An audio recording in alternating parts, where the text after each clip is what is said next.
Okay, so next up we have Alan Makoki. Alan, you here? There you are. Welcome.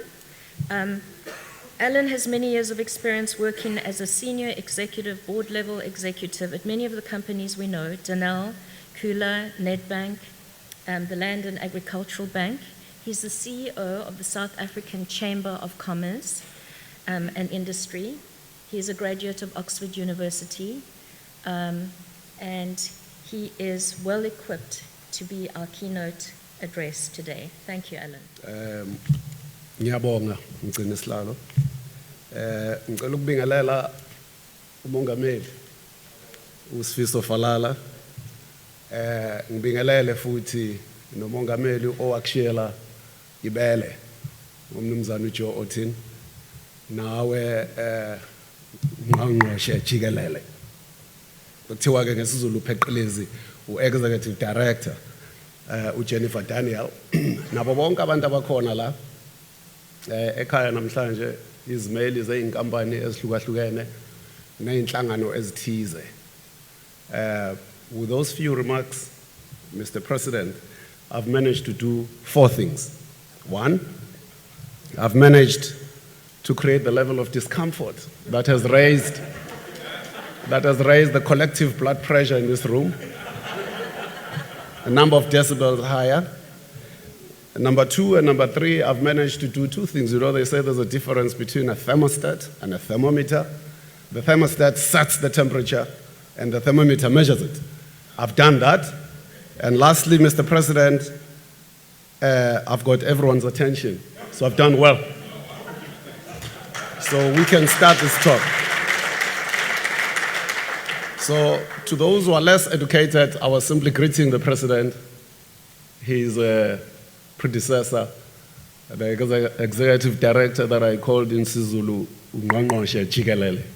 If you don't know how to do the tricks, that's not my fault. The problem is with your education, not me.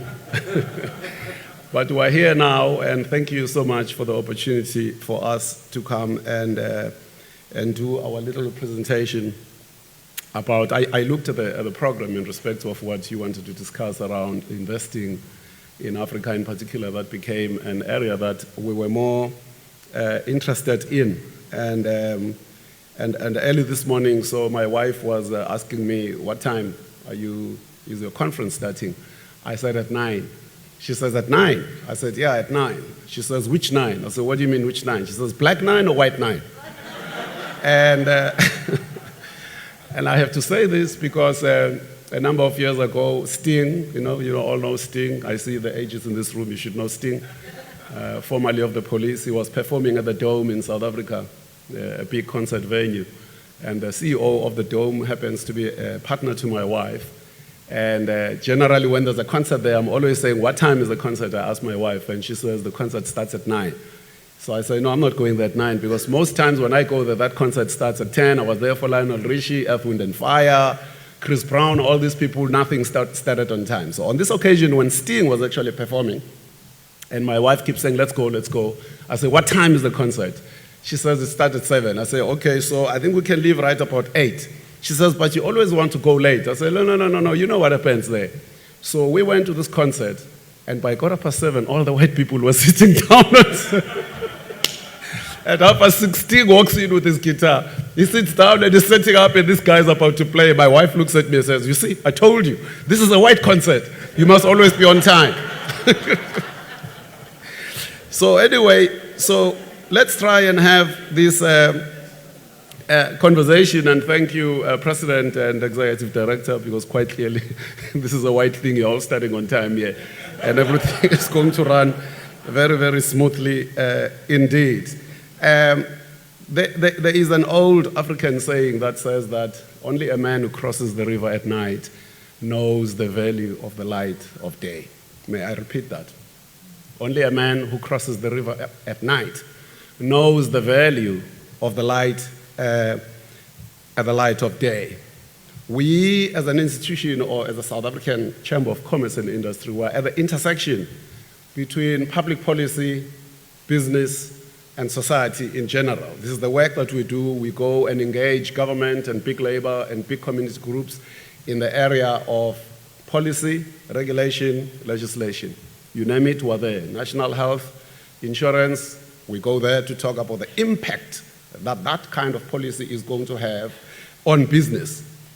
And these are only opening remarks because we're going to now talk about Africa. It's about the 4 Ps. And what we mean by that, it's people, it's purpose, it's the politics, and then it's policy. And the people in my office are always reminding me that you should get them in that order. Don't mix them. It's people first, followed by purpose, followed by the politics, because the politics define what the policy is actually going to be. And we sit at that level of intersection so that we can have these very critical debates about what exactly it is that needs to happen. As Saki ourselves, of course, we're very much focused on economic growth and what the opportunity and potential of Africa actually means. And we're very excited about that particular opportunity. But as you know, there's a lot of noise. And when you work with politicians, it's a combination between mystery, mythology, and mysticism. And that's why organizations such as yourselves, who are at the crux of working with data, with science, become so critical in enabling this particular conversation to be moved to a higher level, so that we don't base things on mythology, we don't base things on ideology, we don't base things on what Karl Marx told us so many years ago, or what Adam Smith says, that we can work with data that is available today to see how we can solve the problems of society as they pertain to our environment today, and in particular to Africa. And in that context, of course, we're always going to disagree. We're going to have views that are very different from each other, so long as we can substantiate with science, whether you went with quants, whether you went with qualitative, whether you went ethnographic, but there is a base and a framework that you're working with that says, I believe I can take this particular decision because it's based on some kind of sound research or sound thinking around what it is that needs to be done. In South Africa, and I see in many of the regimes in Africa, the idea of constitutionalism has now taken root, where the fundamental nature of the state has to be a constitutional state. And it's very difficult to now do a coup in Africa these days, and the Zimbabweans will tell you what happened recently, because organizations like the African Union are not actually going to allow you to do that, because the idea of a constitution is important. And fundamental to the constitution is the idea of the Bill of Rights, and human rights is a very centerpiece thereof. Why am I saying that? There's a very old Nguni saying that says that, ukubheda kwendoda akusho ukuthi sangene. Okay, so I'm getting those eyes again, President, so we'll get there. And what this says is that whilst the Constitution, for instance, of the Republic of South Africa guarantees you your freedom of expression, this Nguni saying goes higher than that in terms of its tertiary implication. What it says, literally, it says that just because another man is talking nonsense does not mean they are insane. In other words, you have an obligation to listen, even if you don't agree with the person on the other side. Your right is not just to speak, it's an obligation to hear the other view. Seek first to understand before you can be understood. Now, you need to pay attention to this part. This is going to be very important today. If you're going to have a walk away today from this speech, this is the only one. The rest of it, you can ignore me and work on your phones and do anything. This saying goes with another saying in Zulu. It says that, kuye kubanjiswane uma kuchatwa uhlanya. Yo. Okay, so in African traditional medicine, if you lose your mind, you go insane for whatever reason, we don't take you to a psychiatrist. We find the local African traditional healer who believes very strongly that there are small little animals that are running around in your head that are making you to lose your mind. You therefore need to be cured the African way. And that African way will include giving you an enema to get rid of these animals that are inside you, spiritual animals that are making you to lose your mind. So what this saying says, means when you give someone who is mad an enema, you both need to hold that person because they are not necessarily going to cooperate with you. Such is the problem that we face which is Africa today, around the issues of development. So, this is very important. And therefore, in this conversation, we then talk about what are these things that we all agree need to be conditions precedent that need to be met for the development of Africa. We don't design the framework. There are all these organizations internationally, the World Bank, the World Economic Forum, the IMF, and everybody else. And I think that in a sense, people have agreed that there are two views in the world. Is the academic theory on one side, which is, I suppose that's what most of you work with, and then is the practitioner's viewpoint on the other side. Insofar as who is looking into Africa as it concerns investment, and people who want to put in their money, people are going to go into particular frameworks or agreed theories of development. There is this one thing called the World Economic Forum, where we all go every beginning of the year to Davos, and we hear all these people in politics and business and other leaders of society, and we come to engage with the big issues that face society. And one of those templates happens to be the so-called Sustainable Development Goals of the United Nations. As part of the work that the World Economic Forum does, they produce a document every year which is called the Global Competitiveness Index Report. Now, this is the report, obviously, that says this is how we rank countries. When we want to do an investment in a country, we're going to look at these following things. And they look at about 12 pillars. And I'll put all of them up there. And I'm not going to speak on all of them because I only have the 30 minutes that's been allocated to me. Pillar number one is institutions. You'll see things like infrastructure, and I'll spend a bit of time on that. There's a pillar number 4, which is health and primary education. There's a pillar number 5, which is higher education and training. And there's number 10, which is market size, and number 12, which is innovation. These are the things that our countries are measured on in respect of how competitive they are to attract investment so that we can drive the development that is required. We didn't design this. I'm saying that the people who come together, the World Economic Forum, have designed that. So if you want to punch at the right weight level as Africans, you need to then be able to have strategies that fulfill that particular mandate, to the extent that research organizations like yourselves need to play in that particular space, because these are the issues that are going to be facing African economies. South Africa used to be ranked number 47 out of about 140 countries in the world.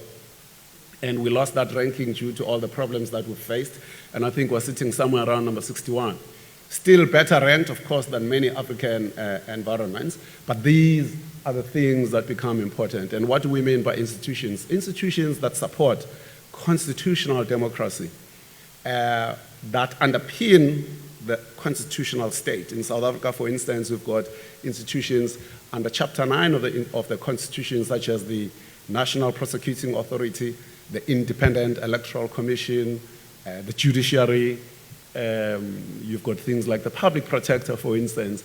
As a result, you'll notice that a lot of the political noise in South Africa comes largely because of the action that relates to what these Chapter 9 institutions have actually done. What's measured is not whether you've got problems. What's measured is whether those institutions are strong enough as a bulwark against things that happen that are wrong. So South Africa, I think we had a president, all of you know him, Mr. Jacob Zuma, who just left office, you know. And in a way, 50 years from now, we'll probably thank him, not for the right reasons, for other reasons, for the right reasons actually, because he inadvertently took a lot of decisions to challenge the Constitution, and those actions that he took found that the institutions of the state were strong enough to push back very, very, very hard. And because most times, if Zuma or the ANC had to go to court, they would actually lose their court cases because the judiciary is very independent. And the public protector, the previous public protector, at least in terms of narrative, was strong enough to say, you will pay back the money, and it doesn't really matter who you are because I have this particular office, and the Constitutional Court was able to support that. These are the things that become very important around institutions. And infrastructure, I'll come to that later. And the fourth pillar, of course, is the area of health and primary education. And someone was asking, why did you put health and primary education? In South Africa, the Department of Health with the United Nations ran a study about 6, 7 years ago, and they looked at something like 3 million kids, and they were looking for 3 things. Speech, they were looking at hearing, and they were looking at eyesight. So invariably, a lot of these kids who come from all these rural areas, they go to school. So a kid who is deaf does not actually know that they're deaf. So they go into this class, and they don't hear really well what's happening, and everybody says this child does not hear. Actually, it's true, literally, they don't actually hear.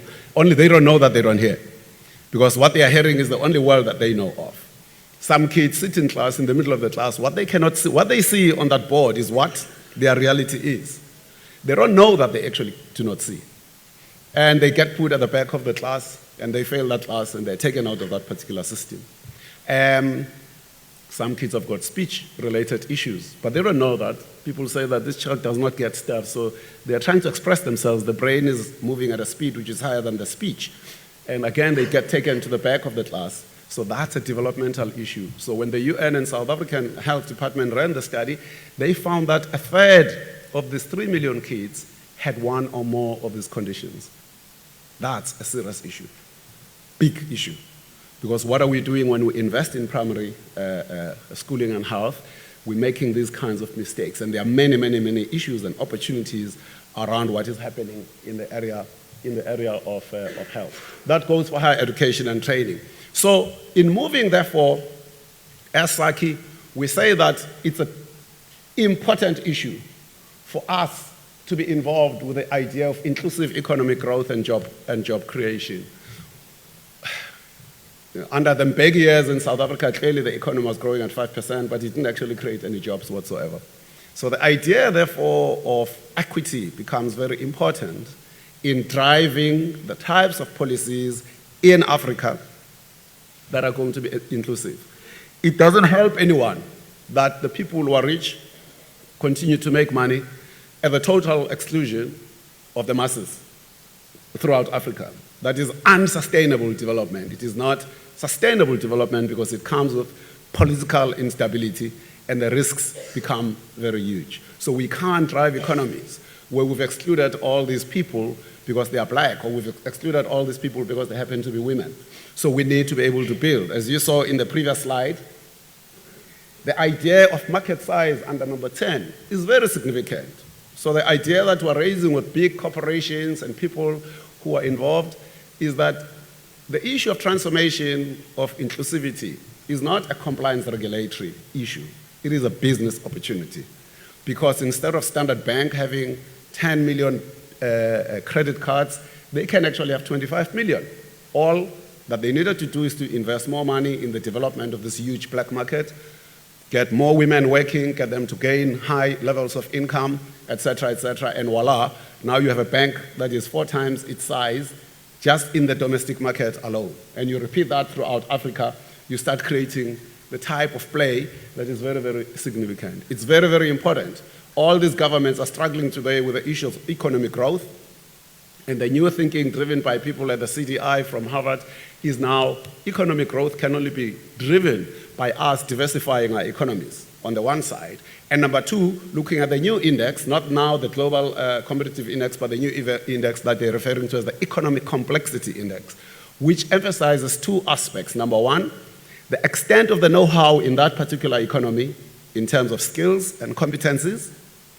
And then number 2, in respect of the adaptability and flexibility of those particular skills to be able to migrate even within the same economy on how you can actually do that. So if you're making a shirt, the people who are doing CMT, cut, make, and trim, they need to have deep set skills in knowing how to source, how to cut, how to make the fabric, how to yarn, spin, and then how to make it, and they must have global skills in that particular environment. So that's what this economic growth model now says. Other than that, the business as usual is not necessarily doing anything for us at this particular point in time. The second piece, of course, is the political and economic development in Africa, and we just signed recently the Continental Free Trade Agreement, which is going to create an amazing opportunity. There are still issues that are being discussed, because this was signed only about last month or so, relating specifically to where you've got big African countries like South Africa, which is the most advanced industrially speaking, You cannot go and overrun other countries like Zambia, for instance, in certain product sets. We need to drive the level of research and information and data that is needed to be able to engage in this particular level of development. Because right now, as I said, mysticism and mythology is not going to take us anywhere. We need to have the data that is telling us what is happening in all these environments. So it's very, very important to make sure. I think that the African Union has done a lot of work on the political front. You've got a lot of governance that is now part of the system. What is not yet happening is the economic development, which is so critical in driving where we should actually be going forward. We then talk about the piece of infrastructure. So if you go to the UN Sustainable Development Goals, you will find that infrastructure is one of the fundamental pieces that are very, very critical in driving economic development and investing in Africa. South Africa, for instance, is the most electrified country in Africa, about 85%, and most of it is the old South Africa. And the rest of Africa is only electrified to the extent of 5%. About, depending who you're talking to, I'm sure if I talk to Pamro, they'll give me a different number. You talk to the UN or the World Bank, but it's anywhere between 1 billion and 1.2 billion people in this particular continent. So it's a huge, exciting market in respect of the things that can be done. But for us to be able to tap that particular market, having fixed the values, having fixed the constitutionalism of the political state, and having fixed the issues that relate to how we do the trade amongst each other, we then need to deal with the big, well, people always say the big elephant in the room. I call it the big gorilla in the room, right? So if you play golf, you'll know the guys who hit very long, we call them the gorilla, you know, he hits far.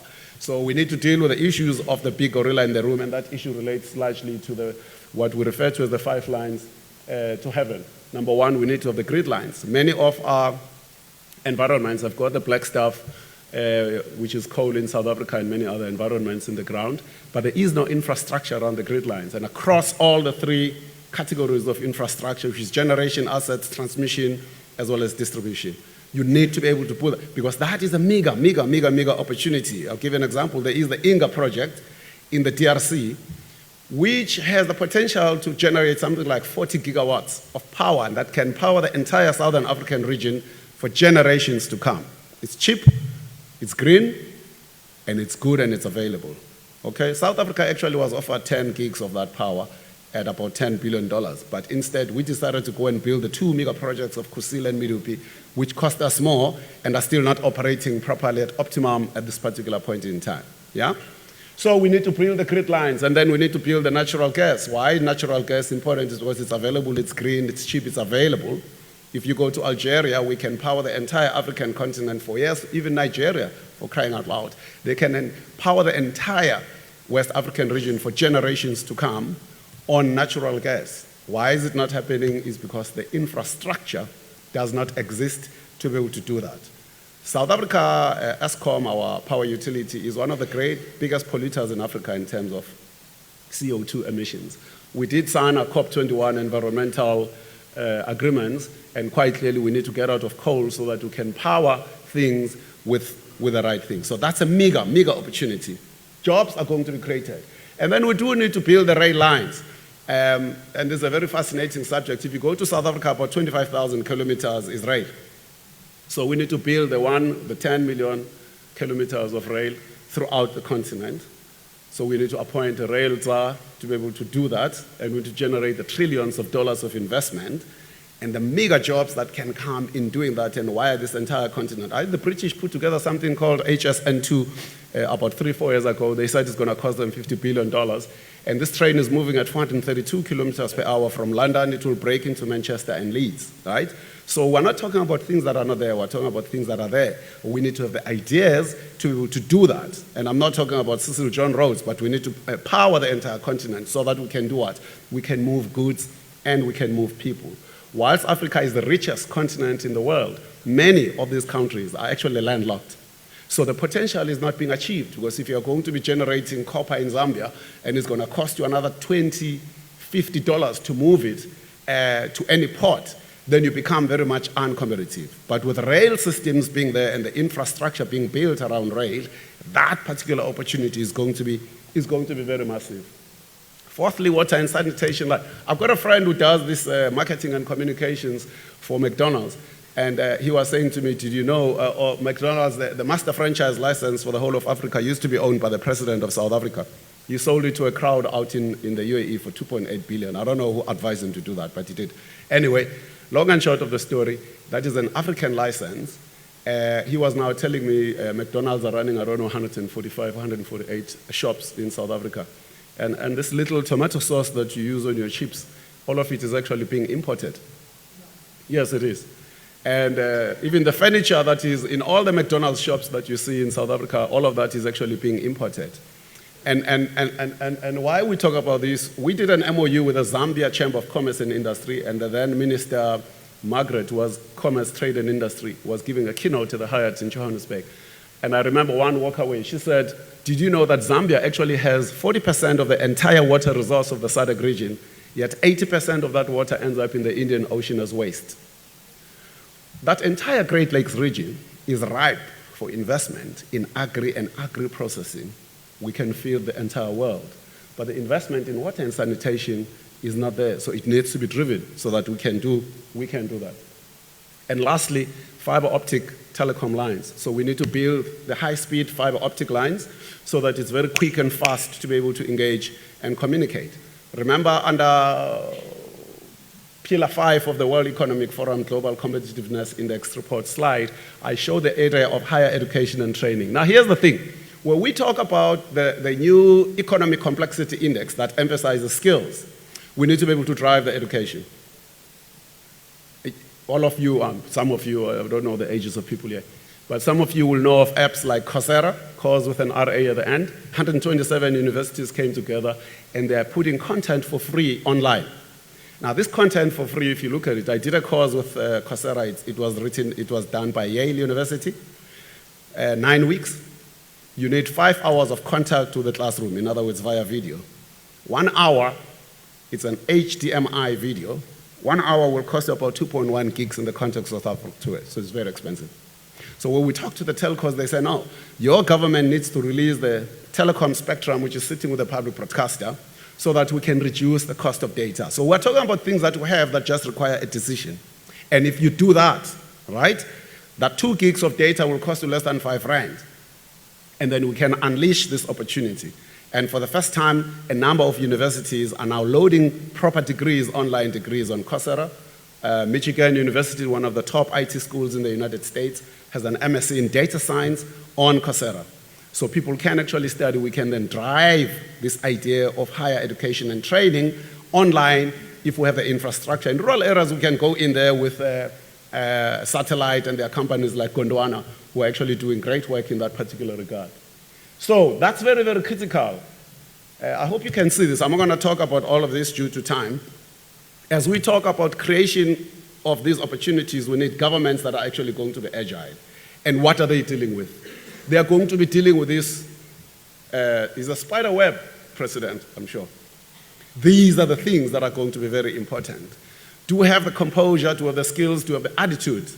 Last night at dinner, I think Mr. Otin was busy telling people every time they say something, he looks at them and he says, it's culture. And so I was sitting there watching all of this drama unfold in front of my eyes. So he allows them, they say a lot of things, and he says, but it's culture. And I hope that everybody caught up to what it means, because that's what culture is going to determine. Inside that box, we've got a reign of uncertainty. And I just used my stylus pen on my iPad to just draw those 7 lines around global risk, geopolitics, climate change, cybersecurity, artificial intelligence and robotics, infrastructure, real estate, financial and monetary systems. And on the other side is migration and civic participation. It was one of the debating points last night. People were talking about what's happening in South Africa, and the new president has come in, and a simple politics 101 less for those who have an interest in South African politics is that the ruling party, which is the ANC, in the 2009, I think, elections, when they took out the former president Mbeki, the people who voted for the ANC were 11.8 million, 11.5, 11.8 million, you can keep me honest. But the political party itself still had less than 350,000 members. Even today, they still have less than 1 million members of a 57 million country. We talk about civic participation. Don't blame Zuma for your own errors. If you're apathetic, you don't participate in the branch where things are happening. And many of the ANC branches fail to correct to form their own BGMs. And that's why every time you take the ANC to court, you win. So they fail to correct. So effectively, you are saying that 600,000 people are running the country for 57 million people because people are not participating. The solution is not to say these leaders are what. The solution is to get 2 million people who vote for the ANC anyway to be very active, so that they can take back the country from the political party, because we still operate within the proportional representation system. So the issue of migration is also one of the biggest issues. One of the colleagues, his first as I've seen him here, he was talking a lot about what happened in Nigeria and how they kicked out the Ghanaians who were taking all the jobs, etc., and I sitting there. And so that's a very fascinating thing, given the xenophobic noises that you see in South Africa today. It's all about the values, right? Because when we say people are xenophobic, I was saying telling some colleagues last night, when you say xenophobic, don't look at people just as xenophobic. People who've got xenophobia, they also have other phobias, by the way. They also don't like gay people, they also don't like women, so it's related. You can tell me more about it because you are in that space of research. So you need to deal with the issue of conservatism and nationalism and patriotism that is actually negative to the development of society. So when we talk about that particular migration, it's a very fascinating thing. And I was saying to some people yesterday that, I don't know how many of you come from Zimbabwe here. Okay, so I don't know how good your history is.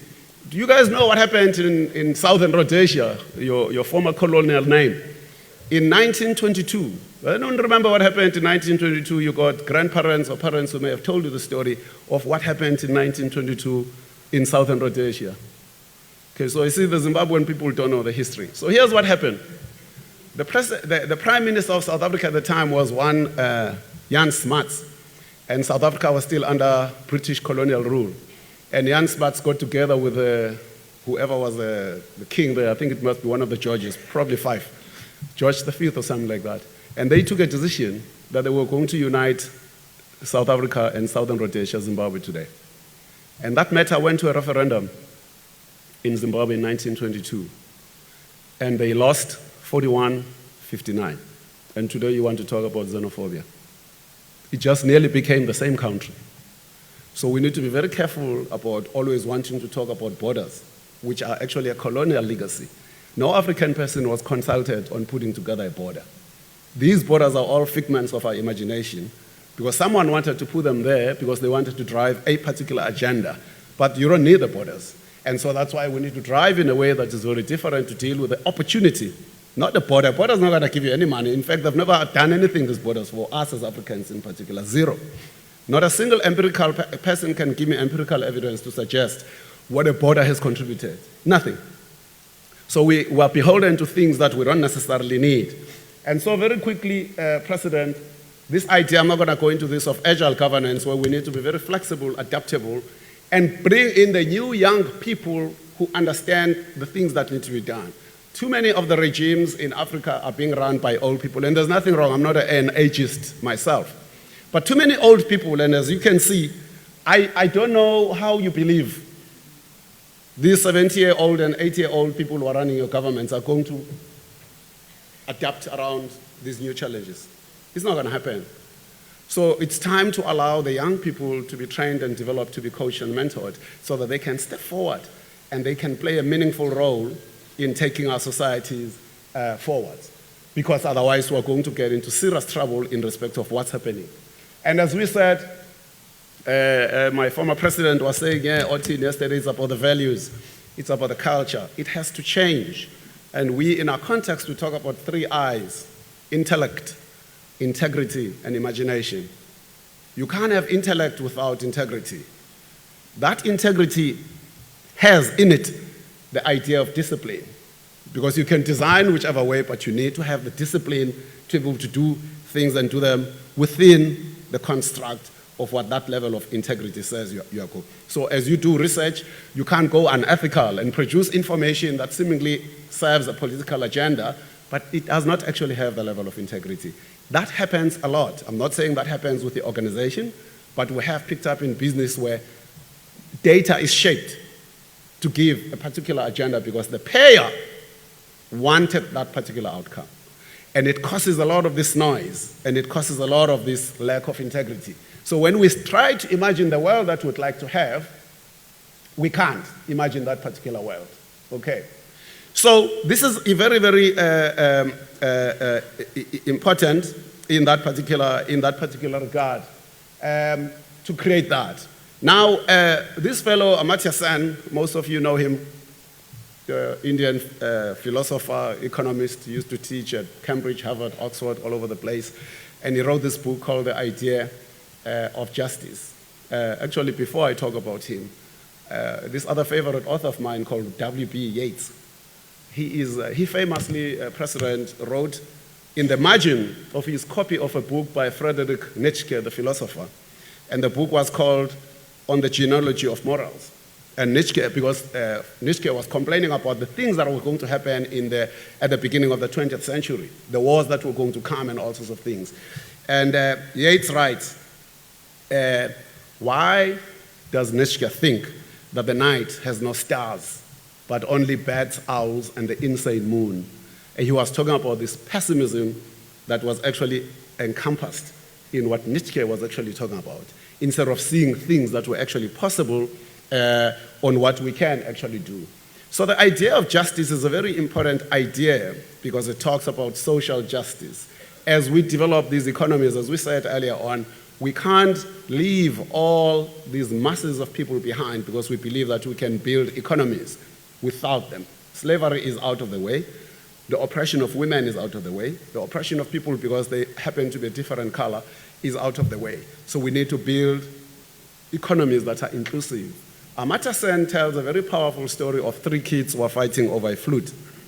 And their names are Anne, Bob, and Carla. And they are fighting over the ownership of the flute. Anne's contention, without disputing the claims of the other 2 kids, is as follows. She says, I should be the one who owns the flute. And the reason I should own the flute is because I am the one who can play it, and I am the one who is proficient in playing the flute. So I will derive maximum utility from its ownership. So she is making the argument of a utilitarian economist. Bob, on the other side, says, wait.